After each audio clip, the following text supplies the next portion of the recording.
எல்லாம் வல்ல திருவருளும் குருவருள் நிறைந்த இந்நாளில் தமிழ் இலக்கியத்திற்கு ஒரு அரணாகவும் உயிர்ப்பிக்கும் தன்மை கொண்ட வல்லமை மிக்கவராகவும் திகழ்ந்தவர். அவர் ஞானியா, மகானா, முனிவரா, தமிழ் பட்டாளா என்றெல்லாம் கேட்டால் எல்லாவற்றுக்கும் அவர் ஒருவர்தான். உங்களுக்கெல்லாம் அவர் தெரிந்தவர் தான். இந்த பாடலை ஒன்று சொன்னால் உங்களுக்கு ஞாபகம் வரைக்கும் வரும்னு நினைக்கின்றேன். அண்டமாய் ஆவணியாகி அரியோனா பொருளாகி தொண்டர்கள் குருவமாகி துகளறு தெய்வமாகி எந்திசை போற்று நின்ற எண்ணருள் ஈசனான தின்திரள் சரவணதான் தினமும் என் சிரசை காக்க. கரெக்ட், அவர்தான் பாமன் குமரகுரு சுவாமிகள் பின்னால் அழைக்கப்பட்ட பாமன் சுவாமிகளுடைய ஒரு சிறு குறிப்பு. அவருடைய வரலாற்றை சொல்ல வேண்டுமென்றால் நமக்கு நேரமும் காலமும் போதாது. ஒரு எழுந்த அவாவின் காரணமாகத்தான் இந்த சிறு முயற்சியை நாம் பயணிக்க தொடங்கினோம். எல்லோரும் வாழ்ந்தார்கள், வீழ்ந்தார்கள், சென்றார்கள் என்றெல்லாம் இருந்தாலும் இவர் எல்லாவற்றுக்கும் வாழுங்காலத்தில் வாழ்ந்தாம், தோல்வியை கண்டு தலைக்காமலும் உயிர்நிலை எய்திய பிறகும் நம்மோடு வாழ்ந்து கொண்டிருக்கக்கூடிய மகா மனிதர் பாமன் சுவாமிகள். தமிழகத்தினுடைய தென்திசையில் இருக்கக்கூடிய பாமன் மிகப்பெரிய பேர் பெற்றிருக்கிறது. 1848 மற்றும் 1850ஆம் ஆண்டு காலகட்டங்களில் சாத்தப்பா பிள்ளை செங்கலத்தம்மானுடைய கரு மிகப்பெரிய பேர் பெற்றது கூறலாம். அந்த கரு உருவாக்கியதான் திரு என்று சொல்லக்கூடிய நம்முடைய குமரகுரு சுவாமிகள். அவருக்கு ஒரு இளைய சகோதரர் முத்தையா பிள்ளை. நம்ம சுவாமிகளுடைய இயற்பெயர் அப்பா என்று வழக்கமாக அழைப்பதுண்டு. அப்பா என்று எல்லோருக்கும் தெரிந்த பெயர் தான். சுவாமிகளுடைய இந்த தொகுப்பை நாம் ஏன் முனைய செயல்பட்டோம் என்றால், எல்லா இலக்கியங்களிலும் நம்ம காண கிடைக்காத இலக்கியங்களெல்லாம் துய்த்து ஆய்ந்து இதுதான் இலக்கியத்திற்கு வேறு இல்லை என்ற அளவிற்கு நம்முடைய சுவாமிகள் வடமொழி புலமையும் நம்முடைய தென்மொழி புலமையும் பெற்ற அற்புதமாக ஞானியும் என்று சொல்லலாம், மகான் என்று சொல்லலாம். சுவாமிகளின் இயற்கையிலே பாம்பனுடைய கடற்கரை மிகப்பெரிய பேர் பெற்றிருக்கிறது. மற்ற சிறு குழந்தைகளுடன் விளையாடி திருந்த காலங்கள்லாம் அவர் இரவு நடுநிசையெல்லாம் தன் இரு கையை கடற்கரை நோக்கி நீட்டிக்கொண்டு ஏதோ யாகாசம் கேட்பது போல இருப்பது உண்டு. ஒரு முறை அந்த குழந்தைகளுடன் விளையாடி கொண்டிருக்கிற பொழுது ஒரு சோதிடன் வருகிறான். மற்ற குழந்தை கையை பார்த்து சொல்லி அனுப்பிவிடுகிறான். சுவாமிகளுடைய கையை அவன் தொட்டு மாத்திரத்திலே அவனுக்கு ஒரு மிகப்பெரிய ஆச்சரியம். இந்த குழந்தை பின்னாளில் உலகமே போற்றக்கூடிய ஆன்மீக சக்கரவர்த்தியாக திகழக்கூடிய என்று சொல்லிவிட்டான். நாக்கை நீட்ட சொல்லி நாக்கை பார்க்கிறான். நாக்கை பார்த்து இந்த குழந்தை எம்பெருமானுடைய மகனுக்கு உரிய காலங்களில் காட்சி கொடுப்பார். அதே மாதிரி இந்த குழந்தை கவிபாட மாற்றல் வெகு சிறார பருவத்திலே வரும் என்று சொல்லி சென்று விடுகிறார். வீட்டிலே அன்னைக்கு மிக்க மகிழ்ச்சி. இது ஒரு தொடர் சங்கதி. நாள்தோறும் சுவாமிகள் முருகன் மீது அளப்பரிய அன்பும் ஆர்வம் கொண்டவர், காதலும் கொண்டவர். அவர் வாயிலிருந்து சதா ஏதோ ஒரு பாடல் வந்து கொண்டே இருக்கிறது. ஒரு முறை சேது மாதவ ஐயர் என்கிற ஆசிரியர் பெருமான் சுவாமிகளுடைய வளர்ச்சிக்கு மிகப்பெரிய அளப்பரிய தொண்டு செய்திருக்கிறார் என்பது நாம் இந்த நிகழ்ச்சியில் பதிவிட வேண்டும். அந்த சேது மாத ஐயர் இல்லை என்றால் பாமன் சுவாமிகளுடைய வரலாறு நமக்கு கிடைக்காமல் போயிருக்கும். சேது மாதவன் என்பது நம்முடைய பாமன் சுவாமிகளில் ஒரு உயிரின் பாதின்னு சொல்லலாம். எல்லா நேரங்களிலும் சோர்ந்திருக்கிற காலகட்டங்களில் பாமன் சுவாமிகளை உற்சாகப்படுத்தி ஊக்கப்படுத்தி உறுதிப்படுத்தி நெறிப்படுத்தி வந்த அற்புதமான ஞானகுரு அந்த சேது மாதவையர். நீ தென்தமிழ் மாத்திரம் கற்றால் போதாதப்பா, வடமொழியும் காட்பாயா என்று அதற்கு வேண்டிய ஆயத்தத்தையும் செய்து கொடுக்கிறார் சுவாமிகள். சுவாமிகள் பின்னால் காசி யாத்திரைக்கு போகும்போதெல்லாம் அந்த காசி யாத்திரை தலத்தை வடமொழியிலே சில வரிகள் சுட்டி காட்டுகிறார். அதை பிறகு பார்க்கலாம். இப்படி இந்த இளம் பிராயத்திலே அந்த குழந்தை அற்புதமான ஞானப்படுவாக திகழ்ந்திருப்பதற்கு காரணமாக விதை போட்டது என்றால் நம்முடைய சேது மாதவையர். ஏன் நாம் திரும்ப திரும்ப சேது மாதவையர் சொல்கிறோம் என்றால், சுவாமிகளுடைய வரலாற்றில் 1/3 அவருடைய பங்கு அளப்பரியது. ஒரு முறை தினந்தோறும் அங்கே பாம்பன்லேருந்து ராமேஸ்வரம் வருவார். ராமபெருமான் இருக்கக்கூடிய சிவன் சன்னதிக்கு முருகன் மீது அன்பு கொண்டு முருகனாக அந்த சிவன் நினைத்து பாடல் புனைவார். எல்லோரும் இன்புற கேட்பார்கள். அவ்வளமான குரல், அருமையான சாரீரம். அந்த குழந்தை அப்படியே பாடிக்கொண்டே வீதியில் போகும். ஒரு முறை அவருடைய நண்பர் கந்தசாமி பிள்ளை, குழந்தாய் நல்லா கோயிலெல்லாம் பாடுகிறாய், உடனே ஒரு பாட்டு பாடு என்று அந்த குழந்தை சொல்லிக்க அந்த குழந்தையே நம்ம கந்தசாமி பிள்ளை கேட்கிறார். அந்த குழந்தை உடனே என்ன சொல்லுதுன்னா, அந்த 12 வயதில் அந்த குழந்தை ஆசைகவி பாடுகிறது. நமக்கு ஆசைகவின்னா யார் ஞாபகத்துக்கு வருது? நம்ம வழக்கறிஞர், கவிஞர் செண்பக தமிழருங்க ஐயா, நிறுவனர் இல்லையா, ராசிவேலா இல்லையா. அதே மாதிரி ஒரு 12 வயதிலே ஆசைகவி பாடக்கூடிய திறமை பெற்றவர் நம்முடைய வாமன் சுவாமிகள். அவர் கங்கையை தலையில் தரித்தவன் தாழ் போற்று என்று ஒரு 10 பாடல் 10 வரிகள் பாடுகிறார். அது மாத்திரமில்லை, அவர் நாள்தோறும் கந்தசஷ்டி கவசத்தை பாராயணம் செய்து முருகனை புகழ்ந்து பாடுவார். அதில் ஒரு வரி வரும் பார்த்தீங்களா, ஒவ்வொரு நாள் 36 உருவ அதை நம்ம ஒரு தடவை படிக்கிறோம். ஆனால் 36 யாரும் படிக்கிறது கிடையாது. ஆனால் சுவாமிகள் சத்தியவாக எடுத்துக்கொண்டு நாள்தோறும் 36 முறை அந்த கந்தசஷ்டி கவசத்தை ஓதி முருகன் சன்னதியில் நின்று பாடுவார். அவர் என்ன வைராக்கியம், நானும் இதை போலத்தான் ஒரு கவசம் பாட வேண்டும் என்று வைராக்கியம் கொண்டிருக்கிறார். பின்னால் அவர் பாடிய, நான் முதல் ஏற்கனவே சொன்ன அண்டமாய் அமராய் அந்த பாடல் சண்முக குரு கவசல் அவர் பாடிய மிக அற்புதமான பாடல். சரி, சுவாமிகளுடைய சுருக்கத்தை நாம் சொல்லிவிட்டோம். அவர் காலங்களில் அவரோடு ஒன்று இணைந்தவர்கள் யாராக கேட்டிங்கன்னா, நெருங்கிய தமிழ் திட்டல் என்று சொல்லக்கூடிய திரிவுக்க அவர்களும், சைவத்திற்கு வெகு உறுதுணையாக இருந்த சச்சிதானந்த பிள்ளை என்பவரும் நம்முடைய பாமன் சுவாமிகளுடைய நெருங்கிய சககாலத்து நண்பர்கள். திருவிக்காவுடைய நட்பு எப்படி என்றால், திருவள்ளிக்கண்ணியிலே சுவாமிகள் வாகை கொண்டிருந்த பொழுது திருவிக்காவும் அவர் அருகிலே இருந்து வாழ்ந்து கொண்டிருந்த காலகட்டம். இருவரும் மாலை நேரங்களில் கடற்கரைக்கு போவார்கள். சுவாமிகள் வடமொழியில் சொல்லுவார்கள், அதை அப்படியே தமிழில் மொழிபெயர்த்து அதை உள்ளுக்குள்ளே வாங்கி கொண்டு வருதான் நம்முடைய திருவிக்கா பெருமான். இது ஒரு சமகாலத்து அற்புதமான செய்தி இல்லையா? அப்படி இருக்க சுவாமிகளுடைய பாடல் மொத்தம் 6666 பாடல்கள் பாடியிருக்கிறார். அது என்ன 6666? 6 என்றால் எதை குறிக்கும்? அருமுகன் முருகனை குறிக்கும் இல்லையா? இவர் முருகன் பக்தர் இல்லையா? அதனால் எல்லா பாடலையுமே 6 என்று முடியக்கூடிய தத்துவத்தை கொண்டு வந்து பாடியிருக்கிறார். அவருடைய மொத்த நூல் சொல்ல வேண்டும் என்றால், சுவாமிகளுடைய நூலை நாம் சொல்லுகிற போதெல்லாம் கண்டிப்பாக அரிய பெருமக்கள்லாம் ஒன்றை செய்தியை உள்வாங்க வேண்டும். இவர் 6606 பாடல்கள் புனைந்தாலும் அவைகளை மொத்தமாக சொல்லவில்லை. அதை 6 மண்டலமாக பிரிக்கிறார். எப்படி என்றால், முதல் மண்டலம் என்பது குமரகுருதாச சுவாமிகள் பாடல், அவர் எழுதிய பாடல் தொகுத்து வெளியிடுகிறார். இரண்டாவது மண்டலம் என்பது திருவலங்காட்டு திரட்டு என்று பெயர். மூன்றாவது மண்டலம் காசி யாத்திரை, பரிபூரானந்த போதம், தகரலாய ரகசியம்.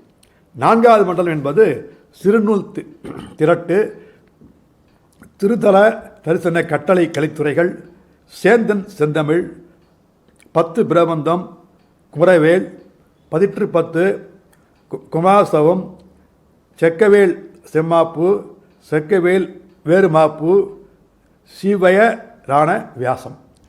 5வது மண்டலம் என்று பார்ப்போமானால் திருப்பா என்று. இந்த திருப்பாவில் சுவாமிகள் 1111 பாடல்கள் பாடியிருக்கிறார்கள்.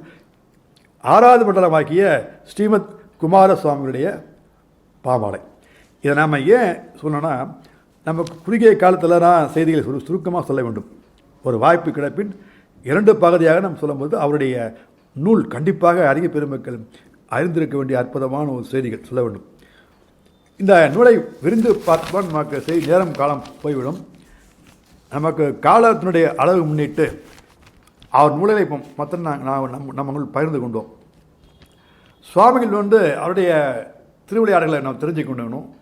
சுவாமிகள் என்றைக்குமே முருகன் மீது தீராத காதல், அன்பு, பற்று, பாசம் எல்லாம் கொண்டவர். அதை விட முருகனே சாமிகள் மீது அன்பும் காதலும் கொண்டவன். அவர் எந்நாளும் முருகன் என்று சொல்லாத நாளே கிடையாது. ஒரு முறை சுவாமிகள் திருவொற்றியில் இருக்கிற பொழுது அவருக்கு ஏறத்தாழ 73 வயது நடக்கிறது. திருவொற்றி வீதியில் சுவாமிகள் நடந்து போய்கொண்டு இருக்கிறார்கள். கூட அவருடைய சீடர்கள் வருகிறார்கள். ஒரு குதிரை சக்கரம் சுவாமியுடைய வலது காலில் கணுக்காலில் ஏறிவிடுகிறது. அந்த விளைவு கணுக்கால் எலும்புகள் நுரைங்கி போகின்றன. சுவாமியை நடக்க முடியவில்லை. உடனே அவர் சீடரெல்லாம் பதறடித்து கொண்டு சுவாமியை அங்கே அப்போது இருந்த அரசினர் பொது மருத்துவத்தில் சேர்க்குறாங்க. 6வது வார்டில் சுவாமி சேர்க்குறாங்க. பாருங்கள், ஒற்றுமை பாருங்கள். சுவாமிக்கு 6, அவர் அனுமதிக்கப்பட்ட வார்டு எண்ணும் 6. அம்மா வைத்தியர்லாம் பார்த்துட்டு, அப்போ வெள்ளைக்காரன் தான் வைத்தியர் அந்த பார்த்துட்டு, நம்ம ஒன்றும் செய்ய முடியாது, காலை அகட்டணும் அப்படின்னு சொல்லிட்டாங்க. சுவாமிகள் உள்ளார நம்பிக்கை இருக்குது. ஆனால் தினதோறும் சண்முகவாசத்தை விடாது பாடுகிறார். அவர் அனுமதிக்கப்பட்ட 11வது நாளில் சுவாமிகள் அயர்ந்து கட்டிலே தூங்கி கொண்டிருக்கிறார். ஆகாச வீதியில் ஒரு சிறு மயிலும் ஒரு ஆய்மயிலும் தோகை விரித்து கொண்டு ஆடி நேராகவே அவர் சுவாமியுடைய காலை வருடுவது போல ஒரு காட்சி பார்க்கிறார். உண்மையான சம்பவம். பின்னர் ஒரு 6 நாள் கழித்து சுவாமிகள் ஒரு மாலை 4 மணி அளவில் இருக்கும் அயர்ந்து தூங்கி கொண்டிருக்கிற பொழுது அவர் அடிப்பட்ட கால் மீது ஒரு அடிக்கிறது போல உணர்வு வருகிறது. அவர் பிறண்டு பார்த்தால் ஒரு செவ்வேல் செக்க சிவந்து ஒரு குழந்தை முருகன் தான் படுத்து கொண்டு சிரித்து கொண்டிருக்கிறான். உண்மையான சம்பவம். இதை திரும்பி அவன் நம்பிக்கை இல்லை. கண்மூடி திறப்பத்தில் அந்த குழந்தை மறைந்து அந்த வார்டுடைய வாசல் வடையை தாண்டி போய் கொண்டிருக்கிறது, பின் முதை காட்டி கொண்டு.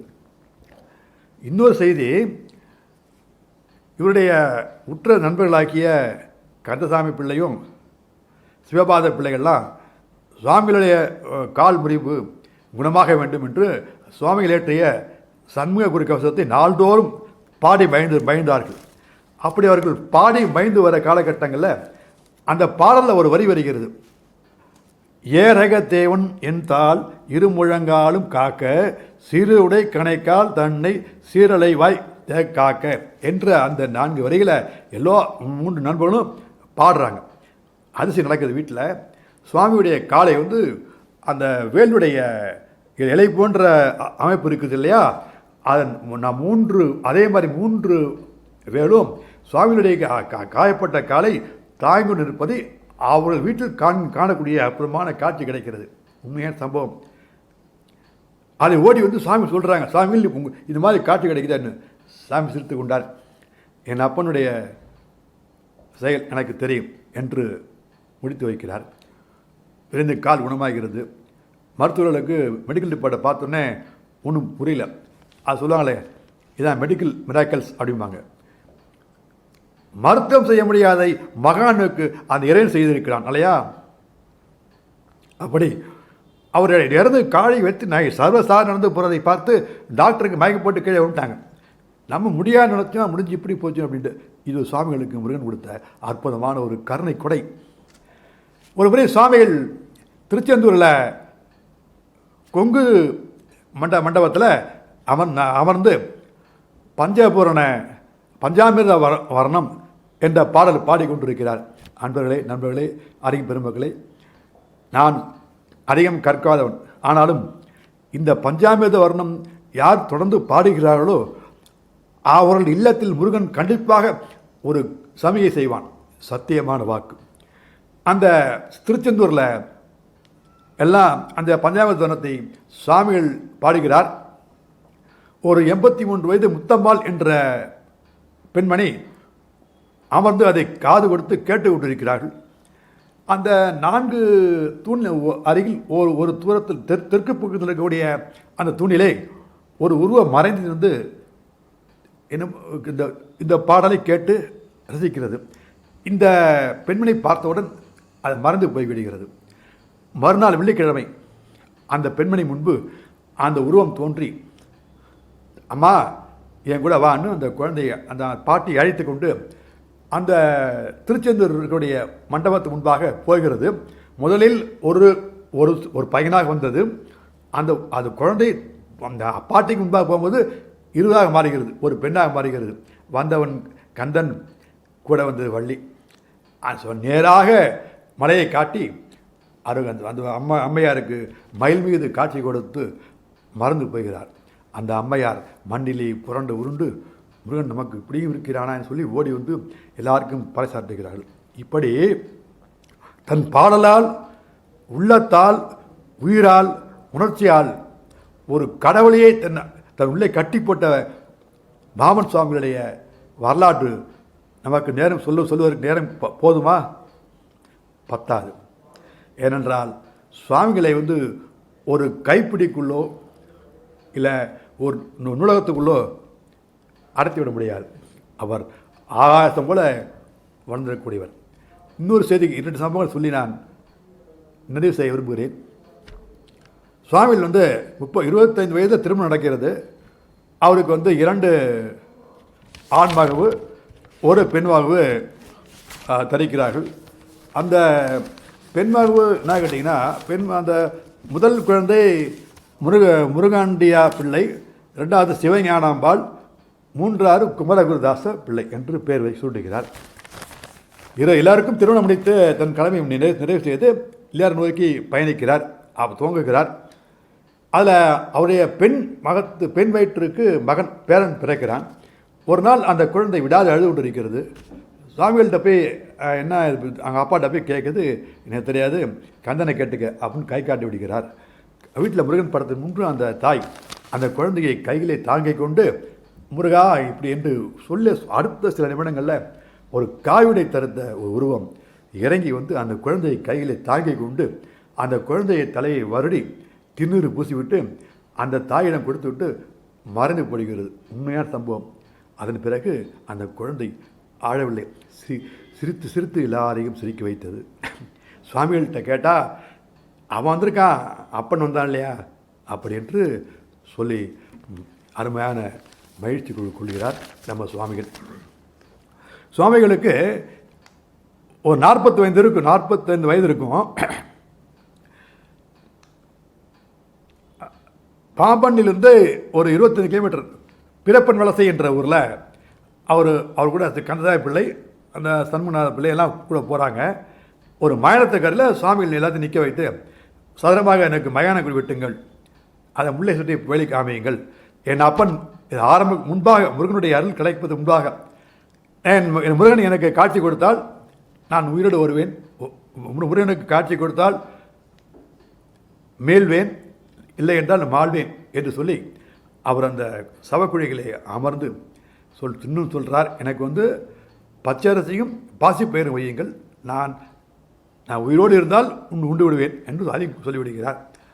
ஒரு 25 நாட்கள் சென்றன. கடுமையான மேகங்கள்லாம் சூழ்ந்து ஒரு அற்புதமான ஒளி கேட்கிறது. இவர் நிஷ்டையில் அமர்ந்து விட்டார் சுவாமிகள், பாமன் சுவாமிகள். ஒரு இளைஞன் வெள்ளை வெடி தடுத்து ஆகாயத்திலிருந்து வருகிறான். கூட 2 வயதான முதியவர் வருகிறார்கள். அவன் வருவதை சுவாமிகள் கவனிக்கவில்லை. ஏன்னா சுவாமிகள் நெட்டியில் இருக்கார் இல்லையா. பிறகு மேலே எழுந்து தியானத்தில் இருக்கிறார். அந்த சுவாமிகளுடைய காதில் அந்த சிறு இளைஞன் ஒரு வாக்கியம் சொல்லுகிறான். அது தகராறைய ரகசியம் என்று சொல்லுவார்கள். வந்தது நீ யார் நினைக்கிறியோ வந்திருக்கேன் அப்படிங்கிற அந்த வார்த்தை தான் அந்த பெயர். அப்போ தான் அப்பயும் அவருக்கு நம்பிக்கை இல்லை. அந்த சுவாமி அந்த இளைஞன் ஆகாய மார்க்க மேற்கு நோக்கி பயணப்படுகிறவன் கூட வந்தவர் யார் என்றால் அகத்திய மாமுனிவரும் அருணைநாதரும். உண்மை சம்பவத்தை பதிவிட்டிருக்காங்க, டாக்குமெண்ட் இருக்குது அதுக்கு. இப்படிப்பட்ட அற்புதமான மகான். இதெல்லாம் போயிட்டு போன பிறகு நம்பிக்கை வரல. திரும்பவும் ஒரு 30 நாள் கழித்து இடியோசை கேட்குது ஆகாயத்தில். நள்ளிரவு அந்த பாம்பு ஒன்று அது மேலே போகிறது. அதை பற்றி லட்சியம் செய்யவில்லை. நீங்கள் சொல்லிங்களா ஆவி பேயெல்லாம் அங்கேயும் கூத்தாடிக்கிறது, ஒன்றும் செய்ய முடியல. ஒரு முனி என்று சொல்லக்கூடிய கருப்பாக இருக்கக்கூடிய அகோரமாக இருக்கக்கூடிய ஒரு உருவம் சுவாமிகளை குழுக்கள் இறங்கி விந்தி அப்படிங்கிறது, விந்தி என்றால் வாய் என்று அழுத்தம், அது ஏறி அந்த சுவாமிகளை கையிலே தாங்கி கொண்டு பறக்கிற பொழுது சுவாமிகள் தன் தட்கை வச்சிருப்பார். அதெல்லாம் அந்த ஓங்கி அடிக்கிறார்.